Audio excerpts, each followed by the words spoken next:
Hello and welcome to Money Control. It's the start of a new year, and this is usually the best time of the year to think about your investments, to think about your money box, and put a plan in action.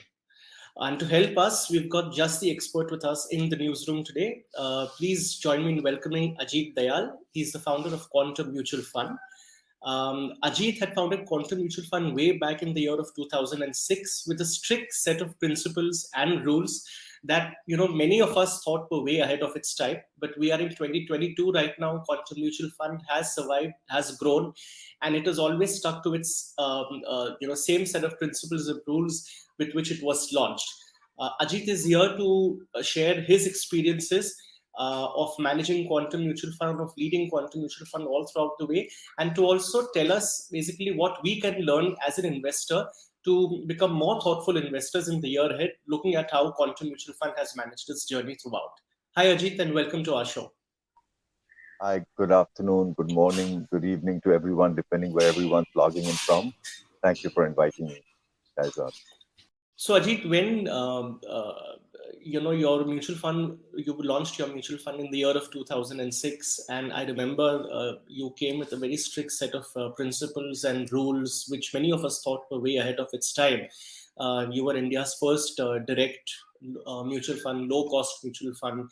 You spoke a lot about transparency in distribution commissions, transparency in costs, not launching too many funds, and you've stuck with your principle, you've stuck on your road path, and Quantum has thrived, has survived, for so much longer than what many people in the industry thought you would. So can you just share us some of your experiences in leading Quantum Mutual Fund from the front with the set of principles and thought processes that you actually came up with? So I'll go back a bit in history actually before 2006. So we started Quantum as a group in 1990. I remember, so the two things is that one is a sponsor, Quantum Advisors. We're very well known in the international community as a long-term value investor for the allocations that the pensions, the foundations, the sovereign funds wish to allocate to India.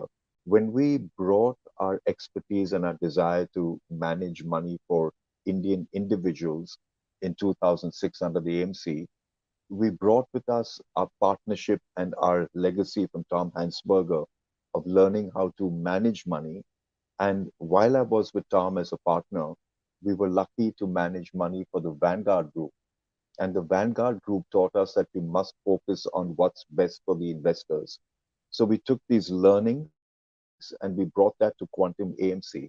And when we launched, as you correctly said, there were 7 things that we were the first to do in India, including, as you said, the first sort of direct to investor, no load fund, the first to use a total return index as a benchmark because the total return index puts the dividends back in, etc., etc.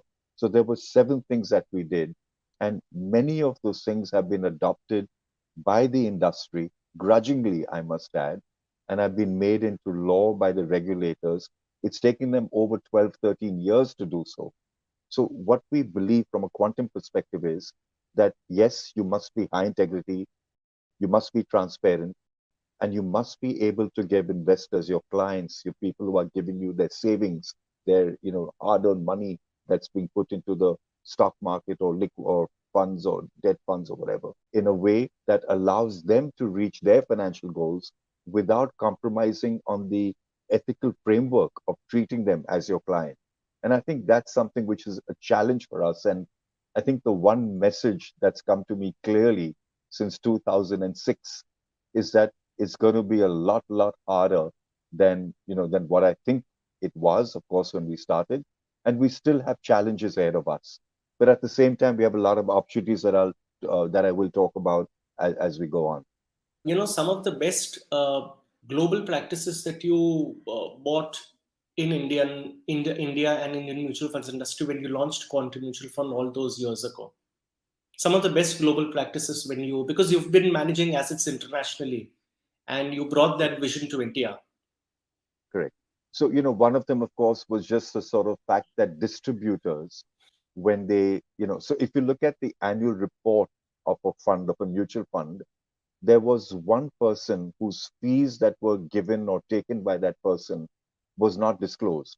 In the mutual fund annual report, you had the fees of the fund manager, you had the fees of the trustees, you have the fees of everyone's mentioned there. But the distributor's fees were never mentioned.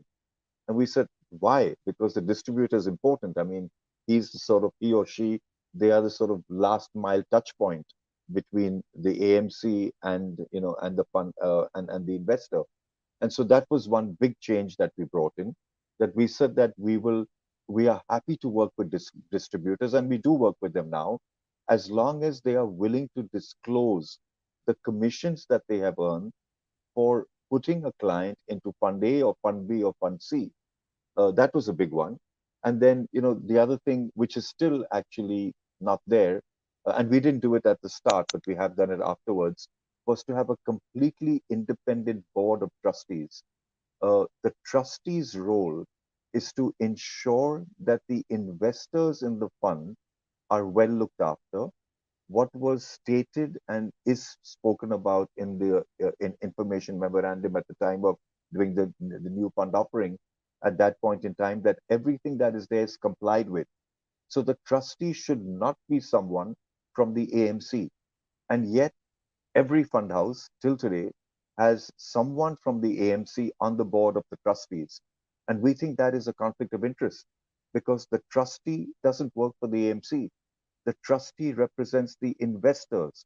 And, how will it be possible for a trustee to tell on in a board of trustees meeting to state that actually I'm not happy with point A or point B or point C when the AMC's representative is sitting right there? It becomes more difficult. So, we were very keen to ensure that we had a lot of independence for the trustees and that the trustees indeed could, mark to market what Quantum was stating in the offer documents, in the new fund offering documents, and what we actually were doing.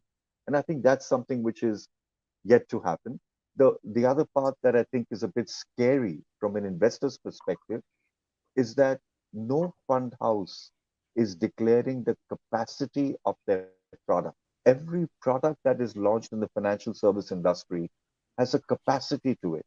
So if I have a portfolio of shares and my portfolio is based upon certain principles, there's a capacity to that portfolio.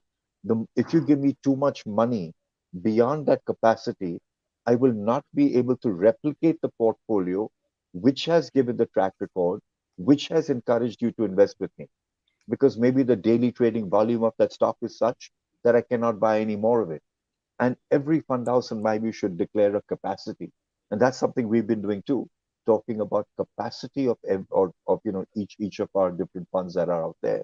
So I So think how do you define capacity in your do you define capacity in terms of the liquidity of the stocks that you pick, or do you define the overall AUM beyond which you will not manage this particular fund no, it's or any you're right. particular They're fund? kind of related. So in the case of quantum, we said at the start in the launch, and that was roughly, if you look at exchange rates, we said that we will only buy shares of companies that trade roughly about 5 crores of Okay. rupees a day.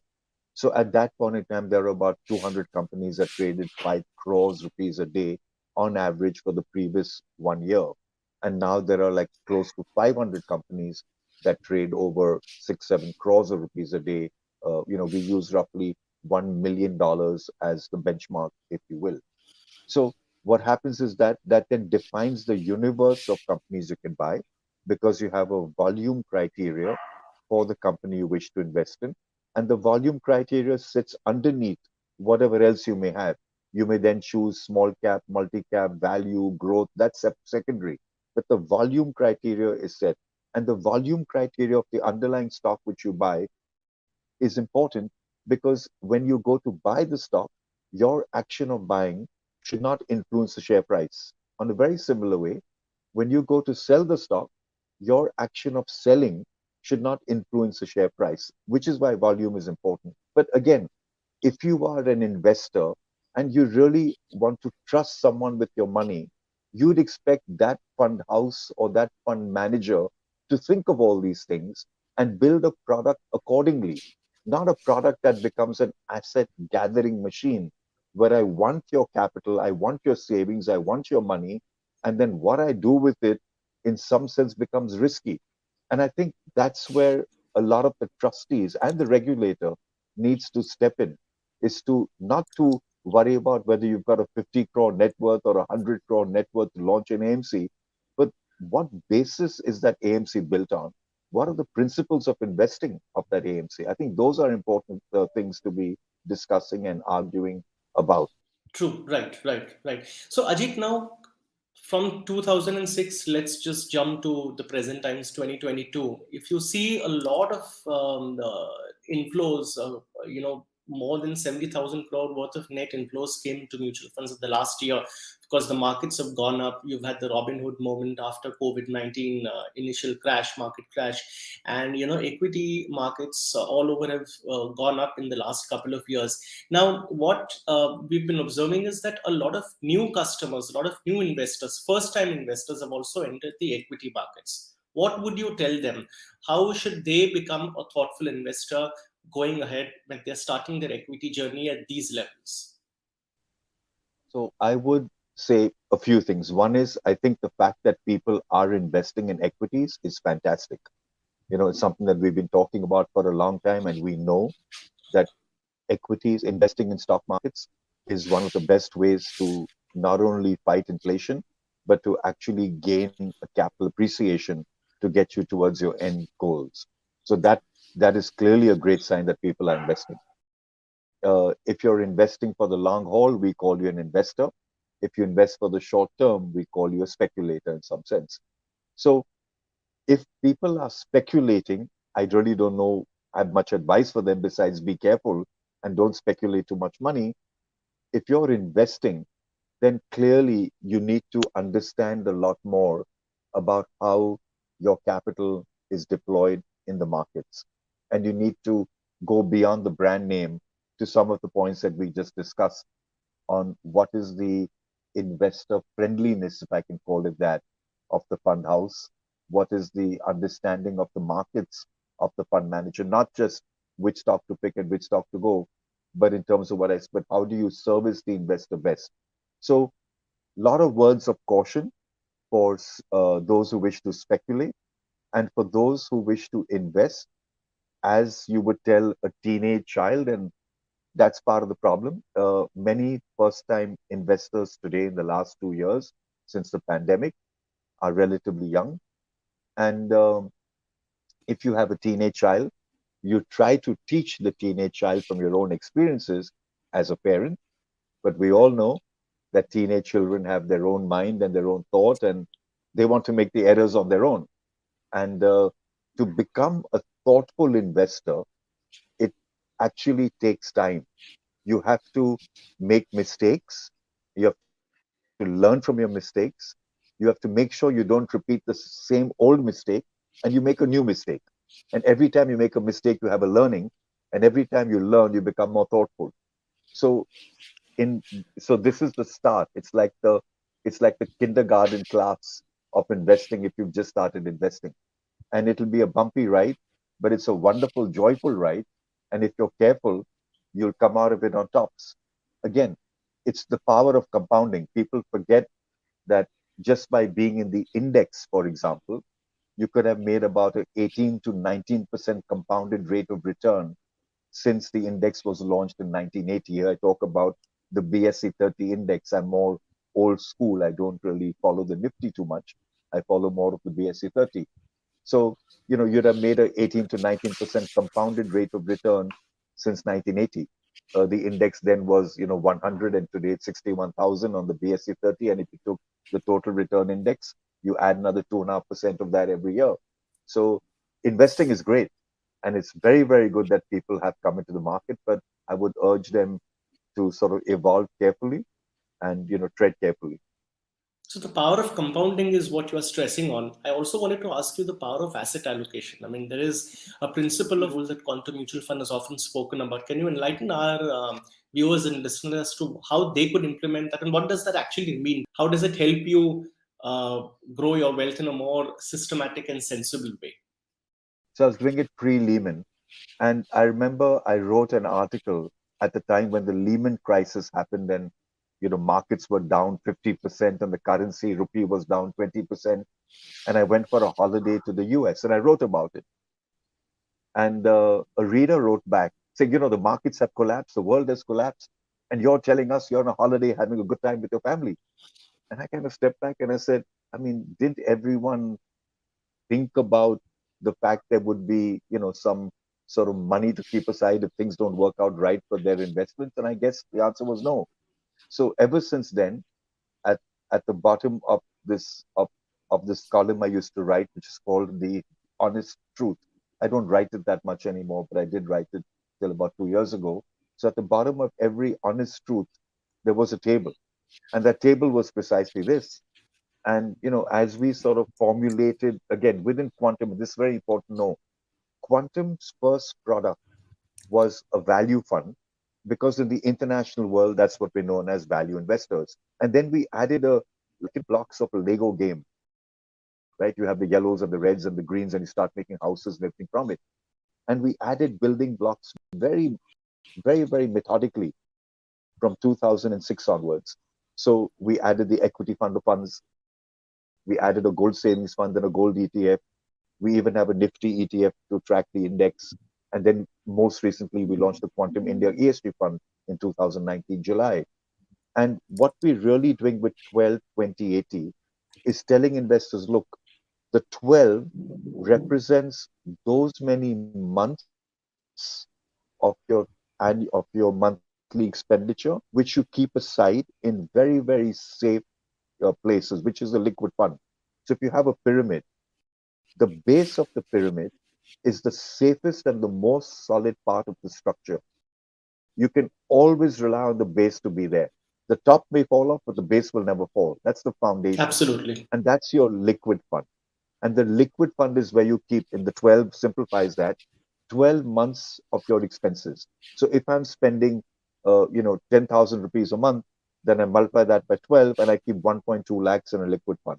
If I'm spending 1 lakh a month, I take 12 months and I put 12 lakhs in a liquid fund. Now that 12 can be 24, can be 36, whatever makes you comfortable. It's flexible. And the other part, everything else that's left after you've kept the liquid fund money aside, is split 80-20. 80% goes in equity funds, in a basket of equity funds, and 20% of the rest of that money goes into gold. And if you have that balance, you've got a fabulous pyramid. And at the base of the pyramid, as I said, is a foundation. So foundation is low risk. And when you have low risk, you have low return. And investors must understand that equation. They always ask about return. They must recognize that the more return you want. So as you go to the top of the pyramid, you go to equity. Equity is high risk. And if you take high risk, you must get high return. And to flip it around, if you are getting high return, you are taking high risk whether you know it or not. We choose 6 to 8 to 10 fund houses out there that we like. We like their style of management. We like their approach. It's not value. It's not ESG. It's different. And we sprinkle your assets, your savings into those fund houses. So we select those funds for you. We track them. We monitor them. We change them, etc. And right at the top, which is what we call play money, at the tip of the pyramid, that's money that you want to do for fun. You want to buy Bitcoin? Go ahead. You want to speculate on some venture capital investment that your friend's about to start? Go ahead. But put that much money, which even if it goes up 10 times in value, in price, will not change your lifestyle. And if you lose all of it, it will not change your lifestyle. On the Quantum website, you can play around with this. You can make your 12 into something else. You can change the 20 to 30, the 80 to 60, whatever you want to do. But the whole reason of the 12, 20, 80 is to force you to think. You must realize that things can go wrong in life. Things can go wrong in your job, in your salary, in your business, or just in your health. And when that happens, you need So you those need to have some emergency solid emergency money. cash. Are there any more principles that you would like to share with us into becoming a thoughtful investor? So, yeah, I think the risk part is important. Investment is something which you do to reach your journey. And I think some of the things that people sort of get lost into and sunk into, and then they get into a complete tailspin, is they're worrying about what did the neighbor do? What did their cousin do? What did they hear at the last, sort of dinner that they went to with the family or with friends? And there are people out there thumping their chest and saying, I did this and I did this. And that's fine. Let them do what they want to do. You have to tailor make your investments to suit your life, to suit your risk profile. Ajit, Quantum Mutual Fund also was one of the first mutual funds to benchmark its own schemes with the total returns index. Eventually, that was adapted by the regulator, and all mutual funds are now supposed to be doing that. But what are the main benefits that come with it? And is it something that's prevalent elsewhere in the world that you sort of thought of adopting here when you guys launched Quantum Mutual Fund over here? So if you look at the total return index, the reason it exists is because if you were as an individual buying shares in the company on your own, you would get a dividend every year. But now you're buying the shares through a mutual fund. So the mutual fund is getting a dividend from the company every year. And when it gets that money from the dividend, when it gets a dividend from the company, it reinvests it or gives it back to you, whichever way. But what you as an investor need to know is that if that money is reinvested, what would the return have been if the money was reinvested back in the market? And that's what the total return indices do. They assume that the index receives a dividend, and then the dividend received from the various companies that comprise the index are put back into the indices, back into the companies which comprise the index, and you get a total return. So it's a much more honest way for an investor whether the fund that they've invested in is able to outperform the benchmark or is underperforming the benchmark. So if you don't put this total return index, you're basically removing about 2 to 2.5% every year, because that is the approximate dividend yield of a typical stock in within any of in any of the indices.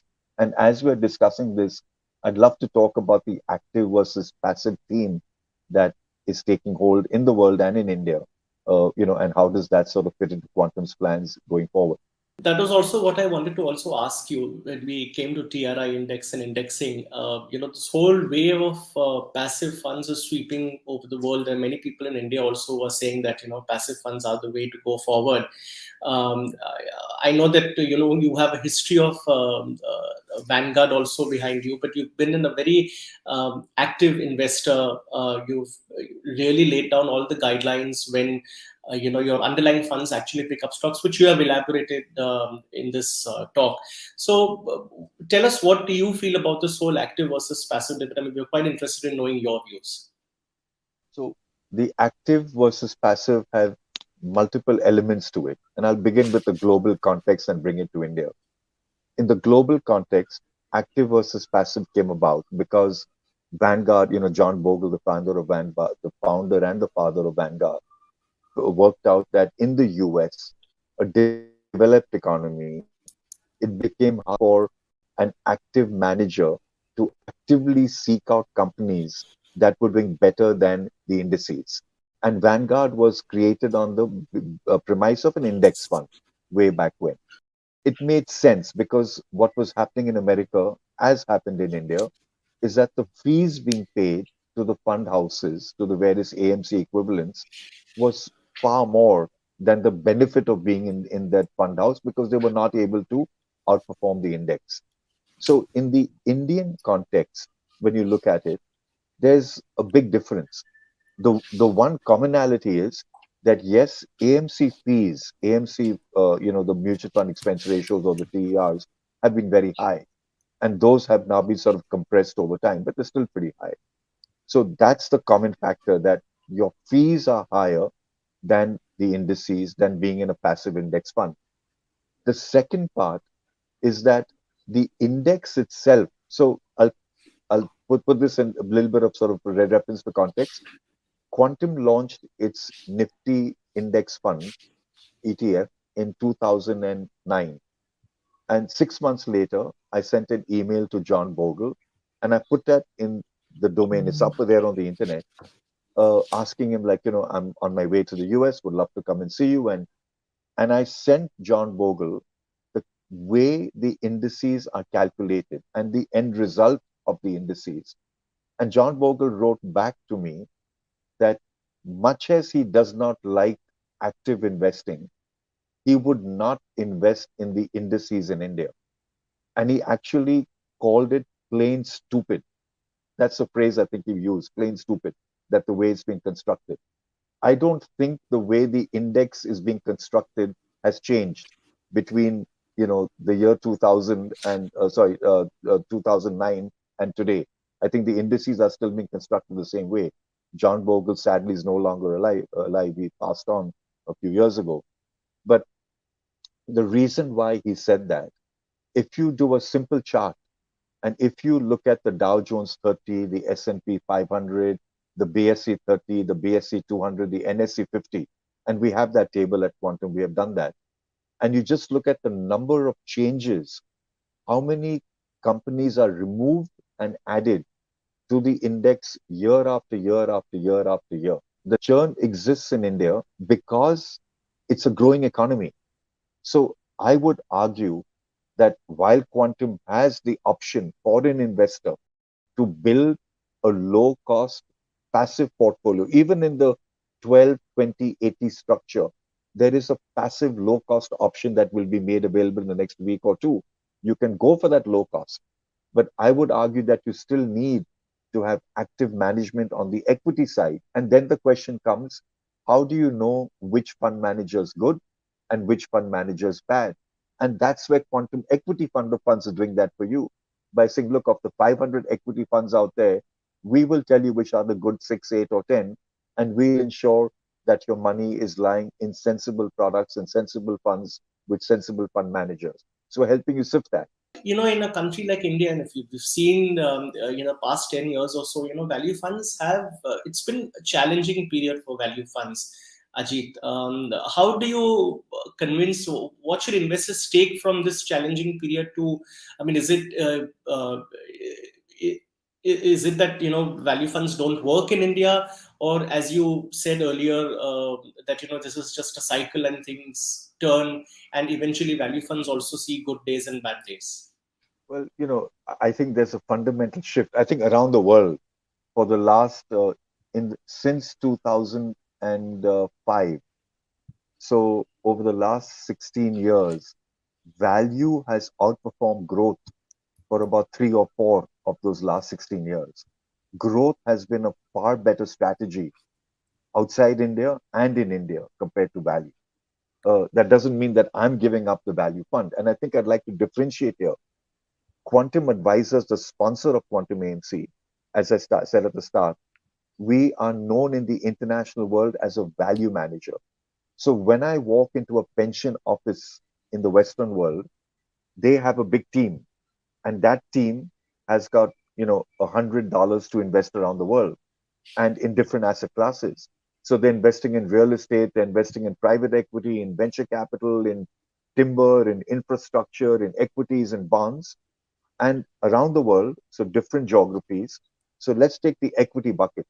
If, say, out of the 100, 50 is going into listed equities around the world, that 50 by their smart teams are allocated into growth and value and small cap and all. So they're making an allocation decision when they hire quantum advisors to do India value.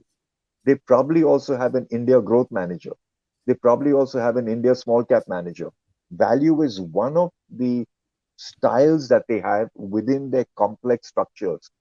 So in the Indian case, we don't expect a retail investor to have a chief investment officer and a whole staff to figure out how to allocate their money. So we built that CIO for them. The 12, 20, 80 replicates the allocation models that are effectively used by some of the pensions who've got a liability for their pensioners. Here, you've got a liability to your family, and you can go online and you build your own model. And the 80 solution that we have on equity, as I indicated before, through quantum equity fund of funds, you are buying different styles of management. The value fund gives you Right. the value style, and you're putting only 15% of that 80 into the value fund. So as of today, the long-term value funds ratio in India of the quantum long-term value is at a 30% discount to the P ratio of the index against which we're benchmarked. So that itself is a protection that if the market was to fall, there's some kind of protection because you're anyway cheaper than the market in terms of P ratio. Right, Ajit. So, of course, that makes a lot of sense. Ajit, now I wanted to ask you about your ESG fund. That's the topic that you brought up in our conversation. But what are the prospects of ESG fund? I mean, I know when you've been speaking about ESG on many platforms. What are the prospects for an Indian investor when you invest in an ESG fund? Is the Indian investor really getting an ESG product, or is it open to interpretation? So we started ESG in a very naive way or a very innocent way in 1996 at Quantum Advisors at the sponsor level. Uh, when in our value fund, which was for international investors only then, we did put something called the integrity screen. And the integrity screen was to sift out, basically bad managements who we believe had done things that were not kosher or that were not reliable, that were against the minority investor rights, or in some cases had done something bad in the factory where they were and allowed certain things to be, rivers to be polluted, didn't worry about cleaning it up, and they kind of let it go and they didn't care. So we kind of made a blacklist, if you want to call it, and a filter of this integrity screen. Over the years, we matured and we read more about ESG. And by 2015, we built our own ESG scoring system. Now, we had a choice in 2013-14 of going out to external service providers to get their ESG methodologies, use their score, like you go to a rating company, you use the Yeah, score of a AAA, double C, whatever, and then decide correct. whether it works for your portfolio or not. So we asked them for sample reports of companies that we know failed our integrity screen. And we were, shocked and surprised, or whatever the word is you want to use, to see that the companies that we did not like, they actually had high ratings on their system. So the Quantum India ESG Fund that was launched in July 2019 is the first fund, A, that was launched from scratch, and there was not a name change. Two, it's the first fund that is built on our own scores and doesn't rely upon any external third party provider. And of course, when you compare it to the indices that are now being created around ESG, you'll find a huge difference. Some of these indices have certain firms in it which we don't own at all. And that creates a big disparity because we believe so. Beauty and ESG, in some sense, have now lie in the eyes of the beholder. And that, there will be standardization. There is a process going on for standardization of all of this around the world. And it may take 2, 3 years, but it will happen. And when there's standardization, you'll find that it'll become easier for an investor to understand what ESG is about. But I'd like to talk about the principle of ESG more important. Um, I think the principle is that all of us around the world have been very focused on GDP, in market cap, and profit. And as we're reading and as we're witnessing in our daily lives, there's a certain cost to society because it has led in some sense to equilibrium or sort of lack of equilibrium between the rich and the poor. There's actually more of disequilibrium these days compared to before. Societies are less stable today than they were decades ago, and at the same time we're looking at the environment and the planet around you in a broad sense. So the new three P's, as they call them, is planet, people, and profit. And the thesis that we have is, if a company is really a good actor, as it's called in this phraseology, if you do well to your staff, you do well to the society, you do well to the location where your factory is located, if you act in nice way to people working in a factory, the family, etc., and you do things for the environment, you probably will end up as a company that will survive longer and a company that will thrive longer. And that's the basic thesis, that you don't want to use your savings to support companies that are hurting society, that are hurting good governance, that are hurting good governance, or that are succeeding because they have certain clouts with governments.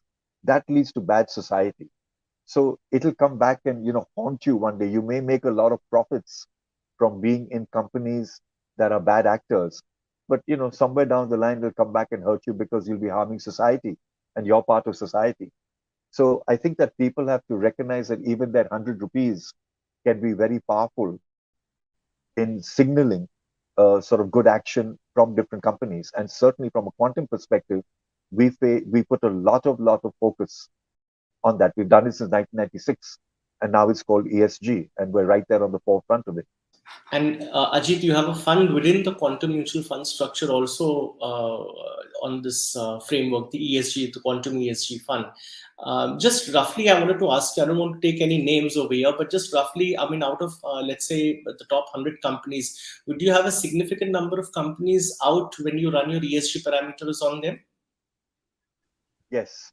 The way the ESG scoring system is done, it's either a positive or a negative. So if there are 200 companies on the database, you only take the companies with a positive score, and the companies with a negative score are excluded.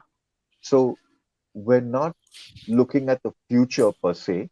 We're looking at the past track record of how companies have behaved, and we're giving them a score. There's over 200 criteria that are used in the Quantum India ESG process, which basically tries to eliminate those companies that are not good on ESG and ensure that capital is employed in those companies that are positive on ESG.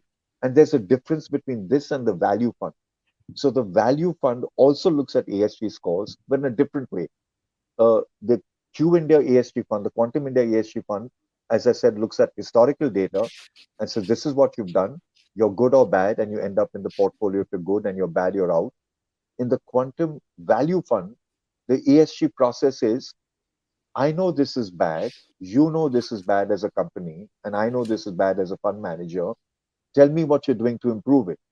And if the company looks like they're in the right path and they have a desire to improve it, we give them enough leeway to swing or enough leeway to hang themselves, as a case may be, and see how they evolve over time.